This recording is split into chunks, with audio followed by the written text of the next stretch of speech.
Welcome everyone, and thank you for joining us again on Wednesday night, the 4th of September. We're coming into spring in Melbourne. If you're listening around the world and you don't have spring, you're missing out on something in Melbourne. We've had a couple of really beauty days down here.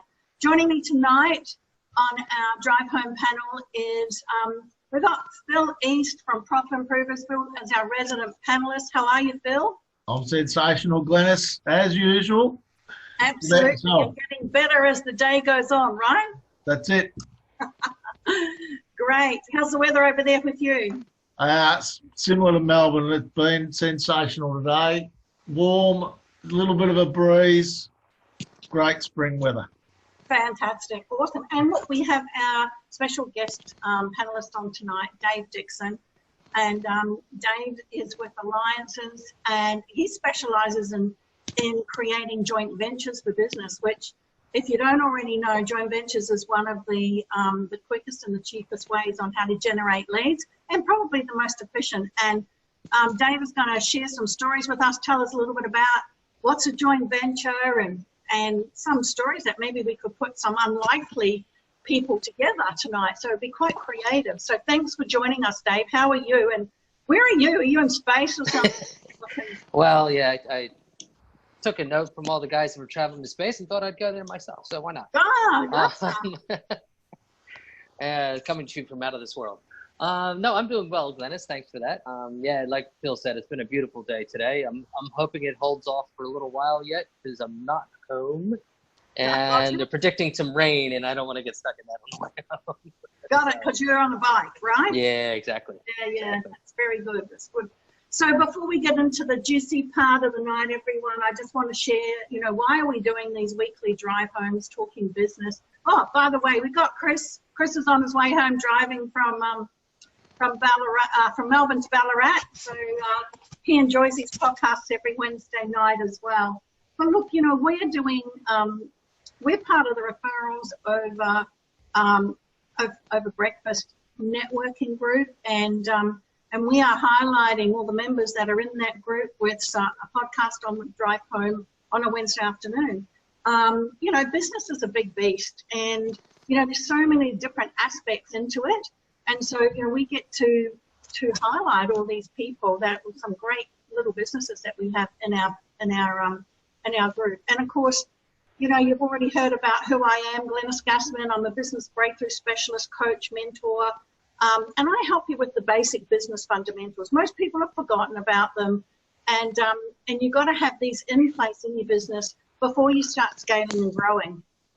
And so I work with business owners, and I show them how to do that. I coach or I train them, whatever is needed to do that. So we between Phil and myself, we keep you all accountable and keep you in line and achieving your goals that you need to achieve. So tonight we're going to talk about JV. So Dave, I'm going to throw over to you. What's a basic form of a JV, joint venture? Oh, the basic form is two companies partnering to help market a product together. And it can go a couple different ways. One company can have a product that works with another company's clientele and vice versa, and that's probably the simplest way. You're combining a database to reach more clients. Yeah. And can you give me an example of that? Just quickly, a real easy one. Quickly, a real easy one. I don't get those too often. Yeah, like I said, because they're so quick and easy, most companies discuss it amongst themselves and go in and do it. Yeah, I don't have an example of that one. I'm sorry. That's all right. Well, I was talking to one of my clients today, and she's a reflexologist, and she's been away traveling around Byron Bay for the last seven weeks, actually. She's created a business where she can do that, which is awesome. But she also specializes in women's health, especially women over 50 in menopause. And she met a nutritionist while she was up in Byron Bay, as you do, sitting in these coffee shops up there. And she noticed him, and he had written a book around nutrition. So she went over and introduced herself, had a conversation. And anyway, they're ending up doing a JV together where he's providing her his nutritional information to go with her online workshop with menopause. And and then he's also going to go out to his database with nutrition and the online database that this client has got. So that's in its simple form. That's a perfect example, yeah. Yeah, it's where everyone has a win-win-win, right? Mm-hmm. A win for each business owner, but it's also a win for the client because, you know, a woman in menopause who's going and doing an online course, if she can get some advice and some recipes around the types of food she can eat that's going to minimize any symptoms, well, then that's just an added bonus. That's added value. Absolutely. Yeah. To get more that's value just out of something it. that came across my desk today. What about you, Phil? Do you know of any easy, simple ones before we get into the hard ones? Because Dave's got hard ones. Well, I could actually enter into a joint venture myself with a business broker, and if they're looking to sell a business, I could help that new business owner maximise the business they're purchasing, Yeah. or help that business build it up so it's a great saleable item for the business broker to sell. So that would be another simple joint venture. So you've got two ends of the stick there. So if the businesses come to the business broker and say, hey, I want to sell my business, but the business broker goes, well, you're not going to get the money you want for it. You've got to build it up. He calls you in, 12 months, boost it up. But then the business broker gets more money for that because he gets a percentage of sale normally. But then the new people that are coming in to the business who also already have a business coach that knows their business that could help them in the first 12 months just get, you know, a better bang for their buck. That's a great one. That's awesome. So I'd say, Dave, would I be right in saying the key to having good joint venture may be similar customers? Well, yeah, not only similar clusters, but a similar outlook on things as well. Because even in the example you gave, Phil, that you both have an end goal to help that client a little bit more. But if you both going after it for opposite reasons, the joint venture won't work in no way or form. Yeah. That's interesting. And I just want to say hi to all the people that have joined us tonight. We've got a lot of people on the line tonight. I know we have Anna. Thanks for joining us again, Corey. Sam. We've also got Joan. Joan seems to be there quite a bit, and Aaron. So thank you all for taking the time out to join us on our drive home because we love talking business, don't we, guys? Love it. So, Dave, tell us, when did you get interested in joint ventures? And, you know, why are you so passionate about that? Well, it's funny because I was, as you know, Glenis, I was a business coach at one time myself back in the U.S. And what I realized the biggest part of my business was helping these businesses find other businesses to partner with. So that's, I just kind of excelled at that part of the business. And you know, a few years later, that's all I actually want to do because, again, as you know, I don't really want to be the business coach. There's much better opportunities working with folks who get many times. I know you have. I know. You know, it's not the space I want to be in anymore. And people like you and Phil are fantastic at it. So it's better to rely on those kind of folks that are really passionate about it. Whereas I'm very passionate about finding partners for businesses. So. Yeah. No, that's great. I had a client up in Queensland who, in my accounting days, and his business was, he was a finder, and in those days, I'd come talking in 93, and he had a big high-ace van, and he would just find some really unique things around different places. Like, it wasn't even op shops, it was just different places. He'd find different things, and then he'd just drive around and he'd sell them to people. And, you know, I'm talking, back in 93, he was making a good $40,000, $50,000 profit on the bottom line, which is pretty good then. It's just driving around on a high ace, right? He was called a finder, but it was a finder of product and, something like that. You're not that. You're a finder of people who want to do joint ventures. Can you tell me how reluctant or how non-reluctant, like how, quick and easy people say, oh, yeah, let's do this, or as opposed to they're a little bit, skeptical about it? Well, when people I meet are always, I haven't met a company yet that says, yeah, I want to get into a joint venture. They're always very excited about getting into the joint venture until they realize they have to give value to the joint venture. Yeah. So yeah, but going on the other side of it, when I'm trying to find the businesses to partner with it's really in how you approach the business. It's talking to them in their language and talking about how it's going to help their business. And usually they'll come around. I haven't really had too many problems about people saying, no, I have no interest in that. It's more about, yeah, let's sit down and talk about it. Let's see what we can put together here. The exploration part of it is the best way to look at that. Yeah. And the other thing is, what sort of percentage do people take? Because I know that's a big question that comes up for me a lot of the time. It's like, well, they're going to take a percentage of my fees, and I'll go, yeah, but you're better off being a small piece in a big pie than a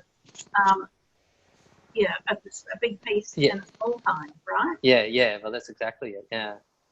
And again, that's always a good negotiation tool, because most folks that operate like I do, we will take a piece of the back end, but again, I'm not taking 50% of the profit or anything like that. You don't do that, because that's hurting everybody in the mix. You take it's like you said, you're taking a little piece of the pie, and even the two businesses that are working together, they have to think about that themselves, of how much are they going to get out of the deal. And but the percentages vary across the board. I know companies that will literally split profits down the middle. Yeah. So they each take 50%. But I know the ones, somebody will take 20, the other will take 80. It just depends on what you're bringing to the table. Yeah. Who's got the more leverage in the relationship is the best way to look at it. Yeah. And do you negotiate those relationships, Dave? I do, to an extent, yes. I don't put it into a contract. I will help them understand where their best value is and where they're going to look. But when it comes to getting those contracts together and do the absolute, this is, putting it down in ink, that's when you want to bring a lawyer into the mix. I'm not a lawyer in this country. I can't actually do that kind of advice. Well, I also know that in the RoB Academy, so part of being part of the RoB network is all the members get access to the RoB Academy. Yeah. And in that RoB Academy, we have some videos around, how to set up a joint venture, as far as, different ideas. But we also have, I believe, Phil, don't we have some other material in there? You do, yes. Yeah. Yep, there is videos, and also not only does it help you understand the joint ventures, but it also lets you understand and calculate what Dave was talking about. Well, how much is the deal? How much am I going to benefit from it? So how much can I afford to give away, or how much do I want to? What am I really making out of this joint venture? And that's a very good thing. And the detail in the RoB Academy and the lessons that it goes to is, I just can't believe how easy it is, but it's such an eye-opener about all the different steps that are involved. But when you follow them through, it's very logical. So I think from the RoB Academy's point of view, it's just a massive benefit to any business owner, especially when it comes to joint ventures and strategic referral partners. Yeah. So Dave, you've looked at it as well, haven't you? Oh yeah, the information that back in the RoB Academy is fantastic for joint ventures, and honestly, the more educated a business is around even the joint venture, the better it is for them in the long run. Because even if they're employing somebody, maybe they're talking to somebody like me, if they know exactly what they're getting into, it helps me move things forward so much quicker. And the information in there is fantastic. It really is. As they say, knowledge is power, everyone. Yes. Knowledge is power. Hey, say everyone, like, if you've got any questions for Dave or Phil or I, just pop them in the Q&A. Type them up in the Q&A area there, and I'll take some questions in a moment. I also was talking to one of my clients yesterday, and you might have already heard about the bearing shop that I'm very proud of, because I know nothing about bearings. I'm learning a lot about bearings, and because bearings are never going to go. Some people think that it's a really old-fashioned industry, but it's not, because robots have bearings. The bearing supply industry is well and truly, okay, it's going great. But anyway, last year, we came up with a concept of an annual calendar because he's a little bit old school and he loves the calendars. And we had room at the bottom for 4 advertisements. And so he rang up 3 other complimentary businesses and said, hey, do you want this? It's going to cost you $250 and and I'm going to give you 250 annual calendars to give out as a Christmas present. And the cost is X. And he got people on just like that. Yeah. And so there's 4 people to the party of this joint venture. And he's just rerun them all again and said, hey, do you want to go in for next year? And you know what I told him to add? So I said, why don't you give them 45 minutes with me? And I'll deplete what uniqueness they have. And then I can give you the ad. So we've got a different ad for them this year, but it actually hits their target hot buttons. And we start getting a little bit more business from these annual calendars. So not only did they prove to go out to 250 of their A-class clients, each business, it was a Christmas gift, but then they had 4 businesses advertised. And that cost each person less than $500. Cool. And and they're targeting how many people? And 1,000. Yeah, it's amazing. Yeah. So that's just now that strategy is in the e-learning system, by the way. Yeah. So,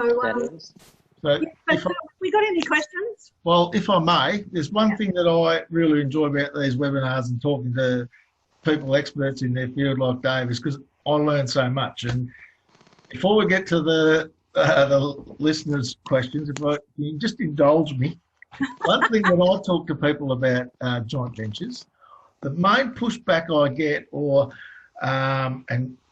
is they feel that it's some way immoral or unethical or something to monetize a referral, and they just think that no, he's a good bloke for doing that for me, and I don't going to ask him for any money, or I can't do that. What do you say to people like that?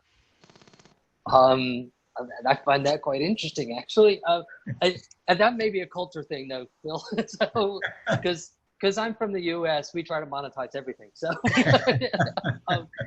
but no, if I have run into those kind of folks, and they're like, no, I'm not going to give you anything for that. But it's as simple as, well, if you don't have that lead, would you have that income? And I'm not asking for a lot. And I mean, I'm affiliated with like 4 different companies at the moment, that if I help them move their products, I get a little piece of the pie. Yeah. So I think it's just getting them to understand, if we weren't talking, if this never happened, you would never have that lead. But it's also something you want to talk about up front. Yep. You don't want to come to them, oh, look, I have this lead and it's going to cost you 30% of the sale. I think that's a real kind of unethical way to do it. So you want to make sure when you're getting those referral partnerships like that, that discussion happens before there's any partnerships in there. And it's got to be value for both sides. Cool. Yeah. Now, just one other thing. Now, when it comes to language, there's we've heard joint ventures, we've heard referral partners, there's commission agents, there's if you're a usual subcontractor or something like that, is that a joint venture? I'd say it may be. Well, are they all the same thing, or are they all different, Dave? Oh, I feel that they're all different. Other people may disagree with me on that one. Well, subcontractors and commission agents they're simple. They're salespeople. Commission agents are salespeople for the particular company. They're not bringing anything new to the table. They're not enhancing the company in any other way than bringing them a customer, and they're getting paid for it. But a subcontractor doesn't have the full contract, so it's as simple as that. He doesn't have he doesn't have all the skin in the game. He's only got a partial skin. When you're doing a joint venture, you're both putting skin in the game. You both have to be able to, if it fails, you both hurt. But if it succeeds, you both win. Yeah. Cool. I always like to do it's a win-win-win though. Yeah, true. Yeah.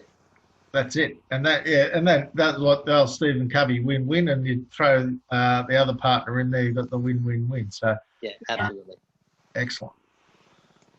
I You've do got have. some questions you can take from the Q&A, or have you got any more, Phil, that you want to get cleared? Oh, that's all right. We'll go with the Q&A if you've got one there, or I've got another question, but they might be similar, so we'll see how we go. I have one more question, Dave. I just want to ask you, do you have any horror stories, JV? There's always horror stories somewhere in there. You know, because quite often we learn from horror stories, you know, because we can always say all the things, you know. Yeah. Well, I think the biggest horror stories I have is when one side of the deal doesn't live up to their part, and it's as simple as that. Because I was setting up, and I'll talk a lot about events and stuff because that's where I specialize in the States, just so you understand. So I was setting up a joint venture between an event company.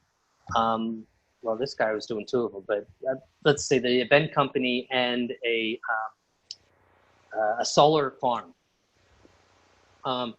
And it was a total win all the way around if they both just stepped up to the plate. And the solar farm guys did. They said, yeah, it's great. You have all the property. Everything's right in it. And then the event guy just, he said, well, I want more out of the deal. And it wasn't costing him anything. All the financing was coming from the solar farm. And he was just providing the land that he wasn't using anyway. And the biggest thing is he just wanted more and more and more and more, and he wasn't willing to put more into the game. So those are the biggest horror stories I've always said. So that, obviously, that one fell over. It kind of crashed and burned, and I was sitting with egg on my face in front of the solar company going, I'm sorry, I don't know what this guy was thinking. So you know, but it does happen. Even if we have an agreement, because I'm big on agreements, they may not be legal, but they're a heads of agreement. You know, when any two parties want to start getting involved, you know, you have a heads of agreement, and it's just a framework. It's a framework for people to know. It's nothing different for kids with boundaries around things, okay? So it's a framework where two parties can work together. So when you start talking about a joint venture before you get into, you know, all the contracts will go and spend money at a lawyer and things like that. There should be like I call it an HOA, a heads of agreement done, where both parties sign it in line with where they want it to be, the intention, the profits, that, you know, who's putting what into it. So there's a clear intention.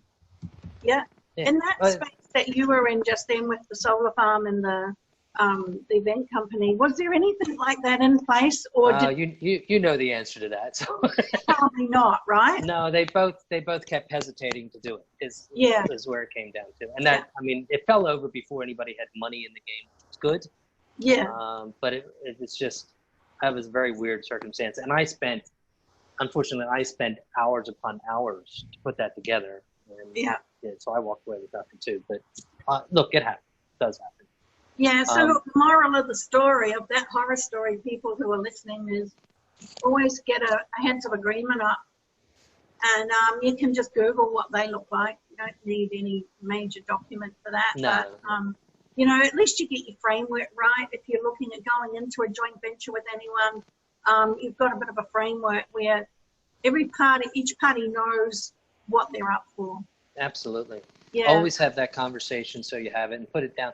And the more you can get down in that heads of agreement, you know, even if it changes as the deal moves along, at least you have that to begin with. You have that framework to start with. It's very true. I got it. I think that's great. So Phil, do you want to ask your next question, or? I've actually, there's one in the chat box there from Mick.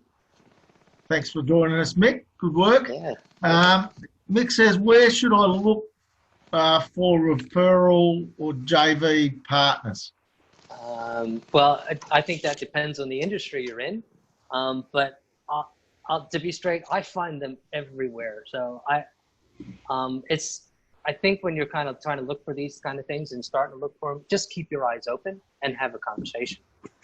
The more you can talk about it, the more people are just going to pop up, and you'll be surprised where you're going to find your referral partners.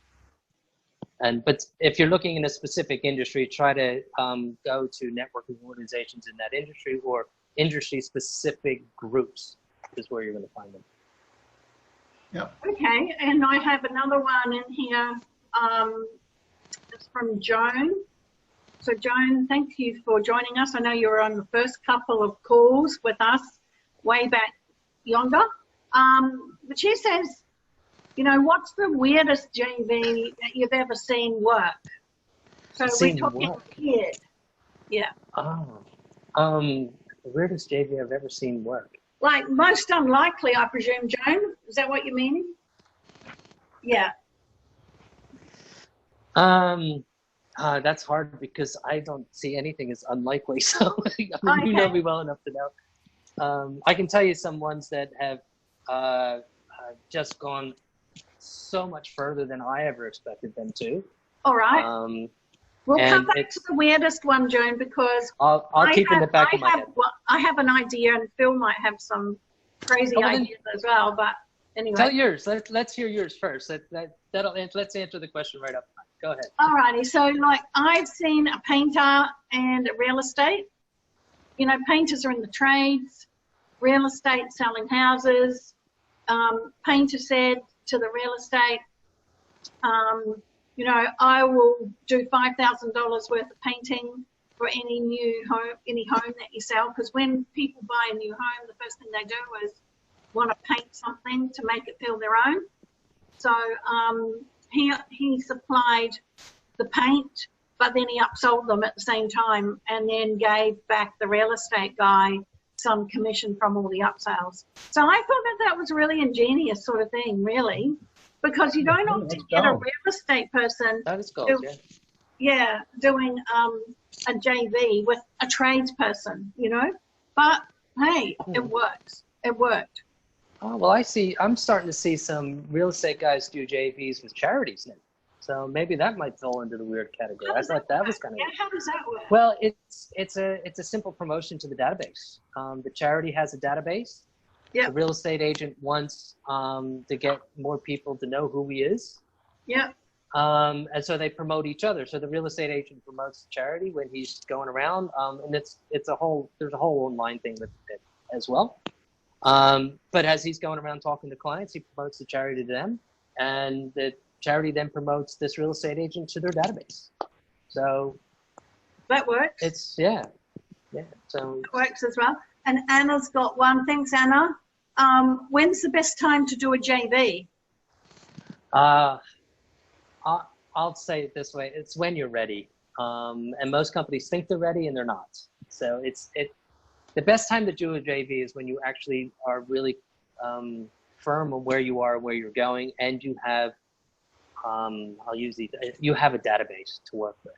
Because if you don't have a database, you don't have a nice contact list, no matter what you're trying to do in a JV, it's probably not going to work. So the best time to do it, I don't know whether it's a good time or a bad time, but it's really when your business is ready to move forward. If you're not finding traction in your marketplace the way you expect to, that might be a good time to look at a JV. Okay. Phil, you got anything to add to that? Yeah, I was just going to say about when people start a JV, one of the misunderstandings is that they're like one of their customers, so they have to actually do all the work and all the heavy lifting for them and make it as easy as possible to get the JV up and running. So would that be right, Dave? Would you agree with that? And if so, what sort of things would it be that they'd have to actually get going to make it a good foundation for a strong JV? Well, I totally agree with you there, Phil. That's one of the reasons the way I go into a company is to find out whether they're actually ready for that and then find out the value. And it's all about knowing the value you bring to that other company or that, let's say, another industry, because it's not always going to be, you want to bring to this industry. It's a like industry, but it may not be the one you're absolutely targeting. And doing the research in that industry and understanding how that works and how those companies work in that industry, and knowing how you're going to fit in. So you have everything ready up front. So when you're approaching that business in that industry, they know, well, the two of you know it's going to be a good relationship So the value's there already. You're handing the value to them on a silver platter is really what you want to do. Mm. And so also with that, you'd have to give them the, I presume, scripts and what they've got to say and when they've got to say it. And Absolutely. Give them the marketing materials. Tell them what you want them to tell their customers. Yep. And make sure they agree with it. If they don't agree with how you're, even the way you're wording, take it back, reword it, and give it to them again. Yep. Excellent. Yeah. Excellent. Now, I know, I don't want to harp on it, but I know that in the RoB Academy, oh, pardon me, they speak about the buyer's journey and where the buyer goes, and another thought about the buyer's journey is their journey and where they're going to buy from in that sequence. So if I'm going to get, if I'm going to ask my girlfriend to marry me, what's going to be my journey along the way of going through that whole process? So looking up and down that buying process, would that be another good place for Mick to find some referral partners and JVs? Oh, absolutely. If you know your buyer's journey in any kind of industry you're in, and the one you're talking about is fantastic because your buyer's journey is that you have the wedding, you have a jeweler, you have the wedding celebrants, you have the hall or church, you have a band. So that's all along that buyer's journey from, asking her to marry you all the way into that wedding day.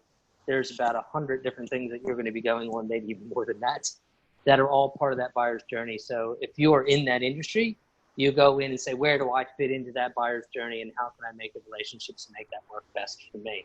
And they are the referral relationships. Yeah. Cool. So if I'm a real clever jeweler, because nothing starts without the ring, does it?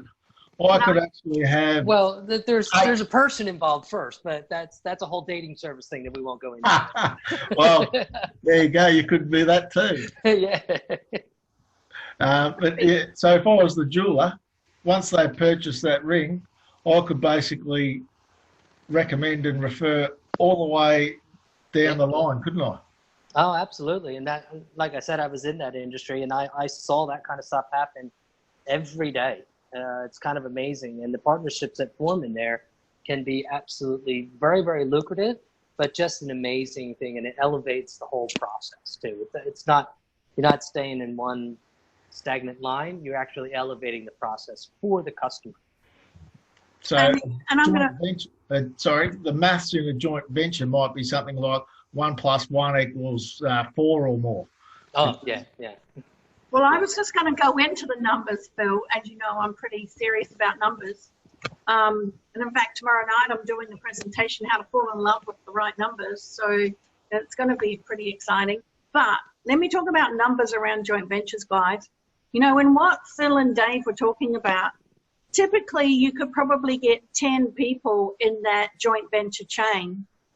And if you were a person in that joint venture chain, and if you lead generated via a squeeze page or something for each one of those other 9 people, and you handed them a lead every month, what's going to happen is they're going to come back to you and go, oh, you're giving me leads, I'm going to give you one, right? And without even doing a joint venture, so I know we're talking joint ventures, but this is just something else that a lot of people miss, is that if you hand a lead to all those other 9 people, and you could do a JV for it, more than likely you could get 10%, a clip, 10% off each one of those. And some of them are big ticket items, like we're talking, catering could be 40,000. All right, you've got flowers. You're not going to get away flowers without a wedding of 3,000. Okay, so there's 300. Yeah. So you start adding that up. You get one of those a month. You could just have a business doing joint venture chain in your business and go out and find leads for all the people in your chain. I might go out and buy a jeweler just so I can do all those joint ventures. No, I'm just tickling over the dollars in my head now. I know, it's amazing, right? You could be making I don't know, 100K plus a month just doing that in the wedding industry. But look, here's the other thing that we could really talk about too, and And that's, what about a business? You know, someone wanting to set up a business. Firstly, you know, the first point of call, they should come and see a business coach, Phil, because we're going to put them on the right track, right? Correct. And then we're going to say, okay, you need to see Dave, because Dave's going to put you in touch with some people to do some JVs with. You know, we got to go to Chris, because Chris has got some social media, online, you know, presence that he's going to get them involved with. We've got some other people like you. What else do we need? We've got a printer.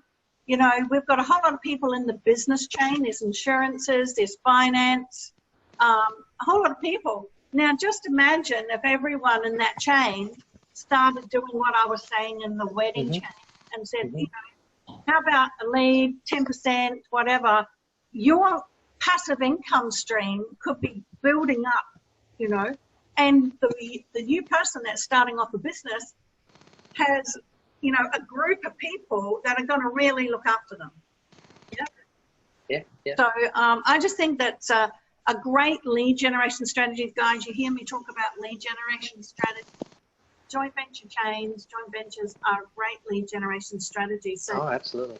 Yeah, put your thinking cap on for the industries that you're in and see how many people you could come up with that is on the same buyer's journey as your client.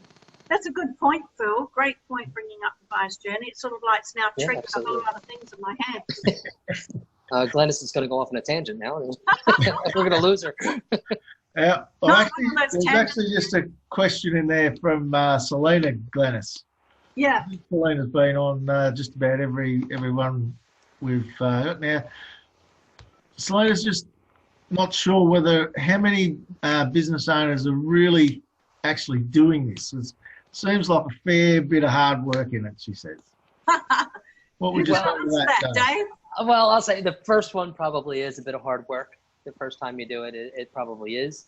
But I think you'd be amazed how many businesses are actually doing some form of a joint venture. Yeah. They're all over the place. But once you get the pattern down of what you're doing and how you're doing it, the future joint ventures they're a lot easier. And businesses that do them regularly, that's how they want to build. That they find that as their best build strategy out there. So it's just there's tons and tons of businesses out there. I think that the other thing too, Selena, you know, I get that setting up the first one's probably a bit of hard work, but then after that, you're going to get in. It's like anything. You do something once, and the second time it's a bit easier, right? But look, I do say to people, you've got to make sure you have an agreement, and that, you know, you hold each other accountable to that agreement. So, you know, a great relationship is one where you see each other often, and you talk about the piece of paper, which is the heads of agreement that you've got in place.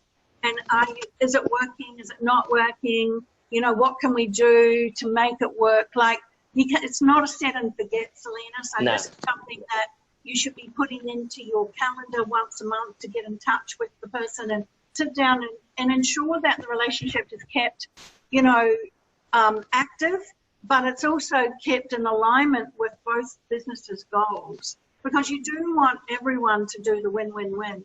Yep. Yeah, it's like you said, it's an ongoing strategy. You want to be able to talk. When you have that, the agreement's done, you want to be able to talk about the numbers and how they're working and reflecting for each business. The partnership has to be a good partnership long term, and if it's not, you need to know where your outs are as well. Your exit strategy needs to be in there as well. That's it. You know, sorry, Phil, were you going to say something? Oh, so I was just going to say, and actually putting in that work, just back on Selena there, just putting in that work helps you present your product, or helps your partner present your product in the way that you want it presented, in the way that you've put so much hard work into your product or products. You want them to be presented in the best way possible. So actually doing that work for your JV partner really helps you in the long term. So that's right, because nobody really wants to write up a script or write up something about someone else's business, because they don't really know it, you know? Yeah, and why would you want them to write up something about your business? Like you said, they don't know it. I want to be able to tell them what they need to tell the folks. Yeah, what value proposition you've got. Exactly. All right, everyone. Well, we've got 5 more minutes. Get your last questions in if you've got some more questions for either Phil, Dave, or myself. And I also just want to talk while we're waiting on those questions, just in relation to the Referrals Over Breakfast networking group. We have our meeting this Friday morning at the Thrive Network. If you jump on Facebook, you'll see the event on there. Book your ticket, come along. You can meet us all there. Do some joint venture build some joint venture relationships, but more importantly, what we have there in the Referrals Over Breakfast is we have a group of business owners that are fully committed to growing other people's businesses. We do what we say. We have referrals over breakfast. We have a great breakfast. We don't monitor anything like that, so we're a little bit different. And we have guest speakers, 3 guest speakers a year that you can come in and listen to, and we have very high caliber guest speakers on that. The other thing that you get as being a member of the Referrals Over Breakfast is also access to the RoB Academy. And the RoB Academy is an e-learning system that I promise you that if you were disciplined and went through, one video workbook a week, within 3 months, your business would be different. But within 12 months, I guarantee your business will double your profits. But you've got to do the work. And so that's there available for you. And, of course, if you need some coaching around that, either myself or Phil can actually handle that for you as well. So, this is something that you probably need to have a look at if you're really committed to growing your business. Remember what I said before, knowledge is power. So having that knowledge in and around joint ventures and building your relationships is powerful. That's how you're going to grow your business. So if we got any more questions in there? Oh, yes. How do you access the RoB Academy? So so we go to www.referralsoverbreakfast.com/academy. I'm pretty sure that's right, Chris. I know you're smiling. I'm hoping you're going to nod your head, right? No, he's just doing it. Anyway, we'll get that out to you. If you search it, you're going to find it, the RoB Academy, Referrals Over Breakfast /Academy. So have we got any other questions in here for Dave? Phil? So, well, I suppose from me, if I've got myself a couple of red hot, what I think it might be red hot JV partners, how do I get a hold of Dave to sort it all out for me, or to vet these? Hi, Dave. How do we get hold of you? What happens there?